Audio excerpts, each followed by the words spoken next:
Hey y'all, it's Wild Riley. I'm back with another one. This time about preserving eggs.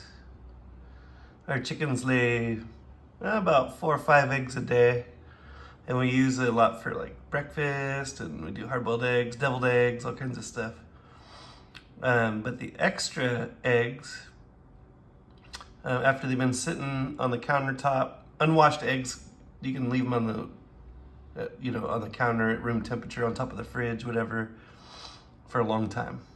Check into that yourself, at least a month. So, but after about 4 days, then the eggs will become easier to peel once you hard boil them. And then, so what I'll do is I'll hard boil the eggs. You can see there's obviously different types of chickens in the flock. And then once they're peeled, hard-boiled and peeled, then they become pickled eggs. A lot of people think, oh, that's nasty. What the heck, a pickled egg? I guess it is kind of an acquired taste. It really goes good with a beer, or it's a quick snack between projects, and it's really healthy for you. Like, you're just eating the protein of the egg, a little bit of vinegar, and whatever spices that seep into the egg. So I usually keep these in the fridge just because when I have a pickled egg, I prefer a nice cold pickled egg. Now there's folks out there that don't refrigerate their pickled eggs, and I don't think you need to. But for me, it's just like a cold beer. Like, you could drink a warm beer, but I'd much rather have an ice cold one, especially the cheap beer. It's better cold. But even good beer, better cold. Same thing with a pickled egg. But a pickled egg and a beer, both cold, go good together on a hot summer day, for sure. So this one over here on the end, you can see I've been kind of snacking on them. So the eggs are becoming less frequent within the jar. And I seasoned this one with cayenne, turmeric, some garlic, some black peppers, whatever nonsense I decided to add to it. Turmeric and black peppers, apparently it has like a good medicinal quality to it. So that's kind of why I did it. And it also kind of adds, like you can see here, kind of like an orange, yellow kind of color to the eggs. It's a little pinch of turmeric goes miles. And that with cayenne and black pepper and garlic, those are some pretty good pickled eggs, I'd say. And then, let's see, this one I made today. So I hard-boiled some eggs this morning. Put some ground black pepper, peppercorns. This one has grape leaves, a little bit of rosemary, lots of garlic, but no red type peppers. Just black pepper, garlic, rosemary. So this is more of like a Tuscan kind of flavored one. And we'll see how that one turns out. But yeah, it's like a good 8 or 9 eggs fit in that jar pretty good. And then let's see this one. Cayenne, like Ortega peppers, different types. Oh, there's a piece of an onion in there. I made this one maybe a week ago. But yeah, lots of cayenne, lots of like ground pepper. Like, I guess you call it like red pepper. Sometimes I'll add pepper flakes to these ones. I think I did actually. Yeah, they sink to the bottom. So there's pepper flakes that sink to the bottom. So every so often I'll give them like a little stir or a little shake and let those ingredients kind of settle on the egg and get a chance to seep in. So this next one is kind of like a blend between the last two that I pointed out. So this one has a few red peppers. You can see it's got rosemary, it's got the grape leaves, some peppercorns that kind of settling to the bottom. And it's creating like this sort of almost whiskey type hue to the vinegar. And that's all good with me. And I let these sit for a week or two before I start eating them. So probably the order, if I were to put all 4 of these in order, this one on the end is the first one to be eaten. Then I'd probably go that one, and then you can kind of see the trend here. That one, and then that one. So 1, 2, 3, 4. So by the time I get through this one, and have another one in the fridge, it'll be about next week or maybe the week after, then I'll start working on this guy.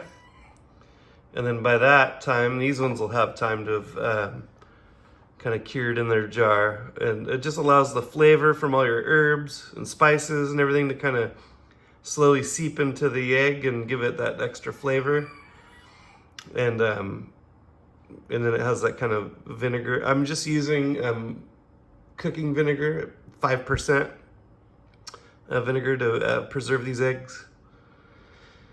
I've heard on other YouTube channels, the big ones, like 2030 and ones like that, where they're saying like they're starting to reduce the amount of vinegar in the bottle, which you need a minimum of 5% vinegar to preserve this way. And so by shrinkflating the vinegar content, you're gonna not be able to use it in that form to preserve whatever food you're trying to preserve. So keep that in mind. Just keep on the lookout. If you see stores trying to pass off 4% vinegar, yeah, you can use that in salads and things like that as like a flavoring. But I heard that it needs to be 5%, and that sounds good to me. I'd rather have a little bit stronger vinegar than weaker vinegar when it comes to preserving, because the big fear is botulism. You don't want to get botulism. That's another thing to talk about too. I use intact eggs. So if you try to peel a hard-boiled egg and it's peeling the white part, the yolk part, and it's and then the yolk is kind of exposed, or some people stab their eggs with a knife or a fork to try to get more flavor into it. Don't be in a rush. Just take your time. Let it slowly seep in over the matter of a few weeks. Keep in mind, this is a preservation method, so that you can extend the use of your eggs, and then that you have like another way to use your eggs as well. So you're not just making scrambled eggs, but you're eating pickled eggs, and you're eating deviled eggs, and you're eating egg salad sandwiches, and whatever else you can make with eggs, right? An omelet once in a while, or some people like to put an egg on their burger. I don't do that, but I've talked to people that do that.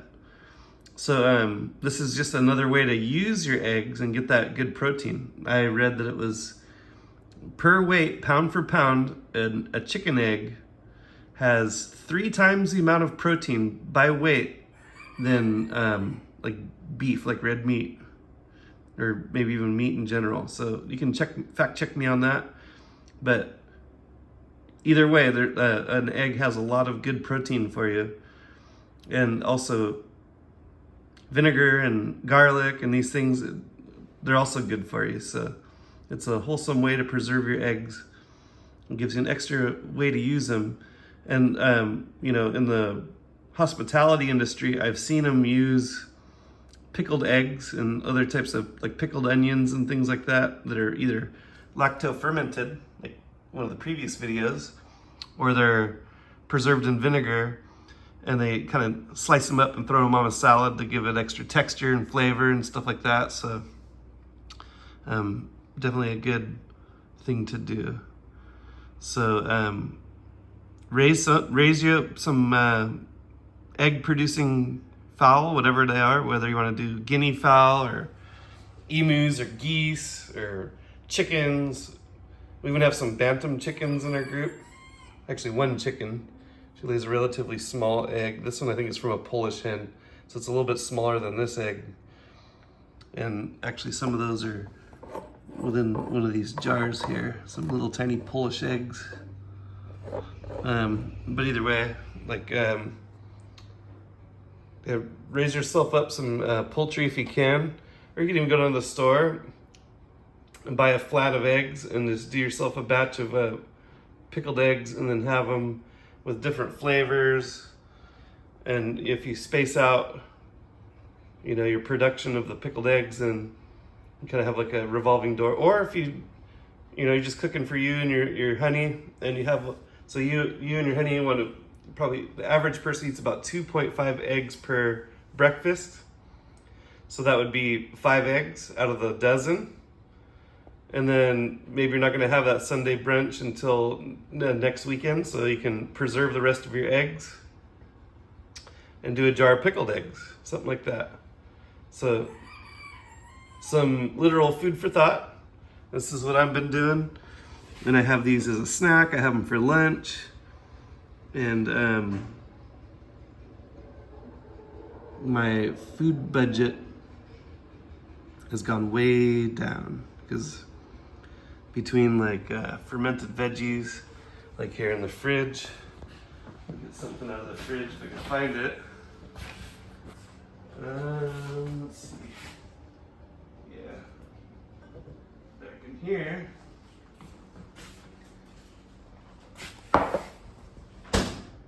Maybe for another video, but that's fermented zucchini from probably about 4 months ago. It lives in the fridge. I've been snacking on those too once in a while when I'm getting a hankering for something kind of slightly sour and salty with a nice snap to it. It's pretty much a pickle made of zucchini that was actively fermented within this jar. So y'all can do this too, and I encourage you to do it. Preserve your food. Produce food. Whether you gotta go to community farm or you gotta buy it in bulk when you get a chance, or whether you have a little hobby farm like we do here, and then you can save your produce and then use that to sustain your body and be very healthy and starve the system. Because I'll tell you right now, what I'm not doing is buying eggs, and what I'm not doing is buying food every time I eat one of these eggs. This is self-reliance. This is being in charge of your own destiny. This is eating healthy, and this is not being able to be starved into submission or whatever else could happen if you are completely reliant, like a baby is reliant upon their mother. You're not going to be that way to the system as it is now, which is very liberating. It makes you very free. And the more, if you could do that with water, if you could do that with food, if you could do that with energy, you will be very much liberated from the chains of debt slavery, wage slavery, and it's a wonderful feeling. So I encourage you all to get into your own food preservation and production and consumption. Anyway, enough of my soapbox. I'm gonna log on off of here. Hope you enjoyed. Take care for now. Wild Riley out.